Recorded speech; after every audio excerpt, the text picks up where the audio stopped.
زخمونه د هیواد د محبت په ترګندو وطن آباد وطن آباد. کندهار ښاروالۍ د خپلو پراخو انکشافي کارونو په لړ کې فعلا د ښار په اومه ناحیه کې د پنجوایي درایي سړک د اساسي رغولو چارې پیل کړې. دا چې دا سړک د 40 متره په پلنوالي سره په اساسي او معیاري شکل رغول کیږي. تیر کال د دې سړک د تخریب چارې ترسره شولې.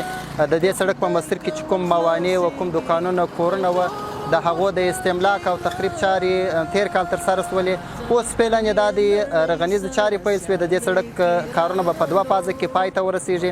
مکمله پروژه 40 متره ده چې اوس موږ یو پاس جوړوو چې هغه 11 متره سړک دی عرض او 2 متره په مابینځ کې ګلدانه ځي او 9 متره پیاده‌رو دی 1 متر په چرې لور پکښې کې. او شکر میاشتانه حساب راکړي اسکواټر سره دی لوډر سره دی کاریګر سره دی کار زمینه راته برابر شوې ده. او دغه کو خراب نو کو شي نه پروردو یو درخت هغه وبکو یو نور ساتنه پر کو دغه نمبر پر جوړ کې د وبوسه د سبب لکه دغه دی و پر پاتې دا به موږ تعلق دي چې د ثبات را جوړوي کې ساتنه کې به موږ تعلق لري. مخکنه دا سړک ډېر تنګ و اوس کار شروع کړي روغتیا دی چې کار ژر سر ته ورسېږي او ژر جوړ شي زموږ سړک کارونه کېدله انسانان ور زرنجان ورشه به دلته نیم ساعت لاره باندې چې یو زرنج ودرېږي. طرفه سړک و نو ډېر به بند و مازدیګر د خوا د سهار د خوا به ډېر رش و لاره نه کېدله. بس اسلامي امارات جاله پاک خیر ورکړي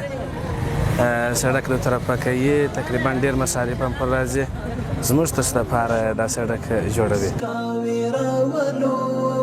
وطن آباد وطن آباد هر زخم به یې جوړ کړو کوو یې درملنه فدا تل به یې ساتو له هر